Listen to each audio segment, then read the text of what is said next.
The world faces a host of big challenges. How do space agencies help address some of these problems?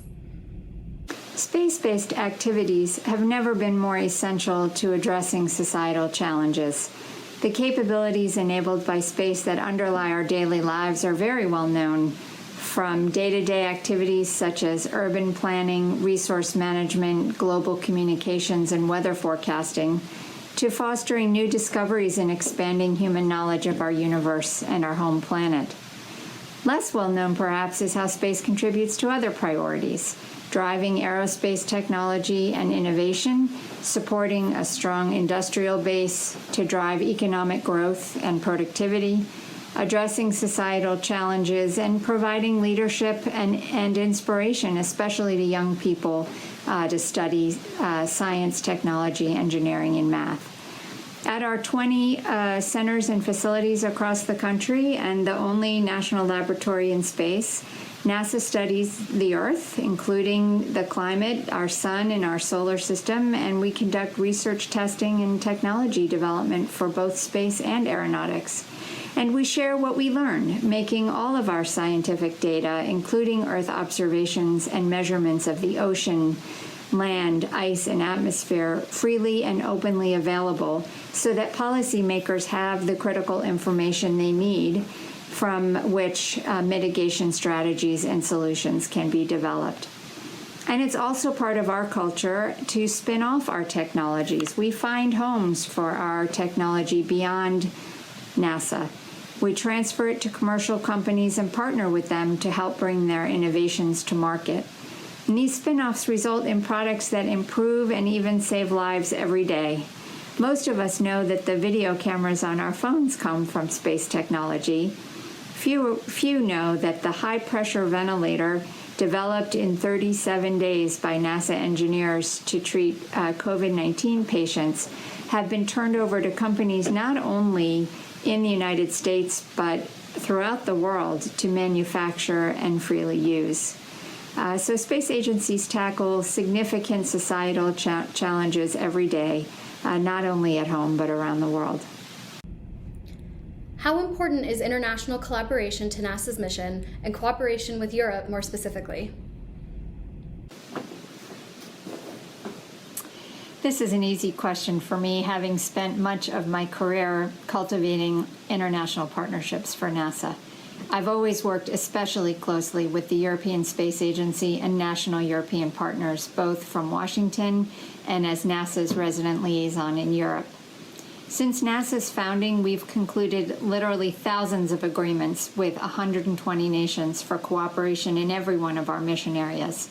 These international partnerships have continued to grow in both diversity and importance. And today we're clearly in a new age of space development, and we're partnering more than ever with both commercial and international partners.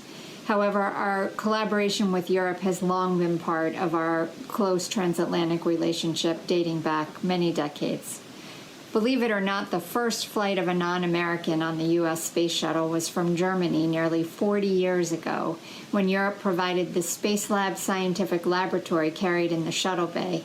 Now close to half of all of our active international agreements are with European entities, the European Space Agency, national partners in Europe such as Germany, Italy, France, and many more. This past year, we celebrated a huge milestone with 20 years of permanent human presence aboard the International Space Station. And just a couple of weeks ago, we welcomed Thomas Pesquet to the ISS, the first of 3 consecutive flights for European crew members this year. We look forward to welcoming Matthias Maurer on the next mission, and then Samantha Cristoforetti. And our joint scientific collaborations have also made the history books, from the Hubble Space Telescope to the Cassini-Huygens exploration of Saturn. And now we turn our sights to the launch of the James Webb Space Telescope and to together returning to Earth the first samples from Martian soil. In every aspect of exploration, human and robotic, we are accomplishing so much together. With the U.S. rejoining the Paris Climate Accord, there is now transatlantic policy alignment on combating climate change. What is the role of space agencies? Space is an exceptionally important asset for addressing climate change. Space agencies are enablers for understanding the issues and developing solutions to the challenges. NASA has more than 20 Earth observation missions in orbit and others in formulation, and programs to build capacity around the world for using space-based data for societal benefit. In partnership with the Agency for International Development, our SERVIR program works in partnership with leading regional consortia to help developing countries use information provided by Earth-observing satellites and geospatial technologies to manage climate risks and land use. We're empowering decision makers with tools, products, and services to act locally on climate-sensitive issues. SERVIR is helping people in Africa, the Hindu Kush Himalaya region, the lower Mekong, and Central and South America to manage challenges in food security, water resources, land use change, and natural disasters. So with activities in more than 45 countries and counting, SERVIR has already developed over 70 customized tools and collaborated with over 500 institutions to improve capacity for developing local solutions. But better known, of course, are our Earth-observing satellites from Europe, the United States, and elsewhere, observing key climate indicators so we can better understand how the Earth operates as a system, an integrated system, from the oceans to the atmosphere. Space agencies provide the tools and the scientific data to enable scientists to perform the analysis and modeling that then informs policy decisions.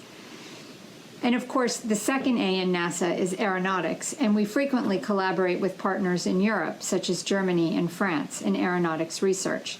NASA is expanding climate change research for sustainable aviation by developing and testing new green technologies for next-generation aircraft, new automation tools for greener airspace operations, and sustainable energy operations for aircraft propulsion.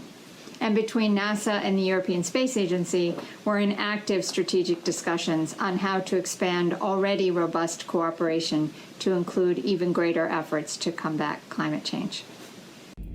NASA has announced it will be returning to the moon with the Artemis program. What is Europe's role in this effort? The strong transatlantic relationship between the United States and Europe in space will be carried into the next era of human exploration to the moon and Mars.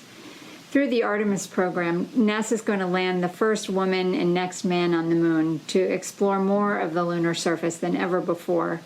We will collaborate with our international and commercial partners and establish sustainable exploration by the end of the decade. And then we will use what we learn on and around the moon to take the next giant leap, sending humans to Mars. Europe's going to have an absolutely central role in the Artemis program, with key contributions for the program's success. Europe is providing critical elements such as habitation, communications, and refueling for the new gateway that will orbit around the moon, the European service modules for the Orion spacecraft in which our astronauts will travel to cislunar space on the SLS rocket, and these and future lunar surface cooperation will be a key part of our program. And it's, of course, essential that the United States and Europe work together to preserve the orbital environment and that the future of space be peaceful, free of conflict, and one where humanity explores and develops the moon and Mars in harmony. The United States and its Artemis international partners will follow fundamental principles to ensure safety and responsible behavior in outer space. The Artemis Accords, signed by 9 countries so far, articulate a series of principles to ensure that all activities conducted under the Artemis program are implemented in a manner that fully complies with the Outer Space Treaty of 1967 and other agreements, as well as beneficial practices such as the full, free, timely, and public release of scientific data.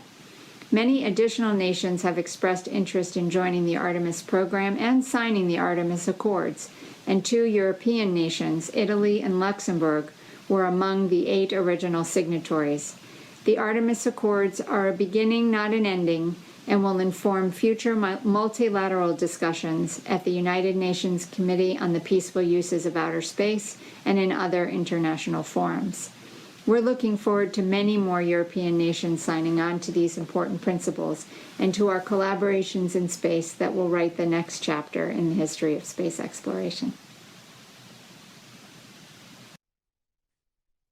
Thank you, Karen. It's exciting to see that the spirit of transatlantic cooperation transcends even the Earth's atmosphere. The Hubble Space Telescope is pretty awe-inspiring, and even more so knowing that it's made possible by cooperation between NASA and the European Space Agency.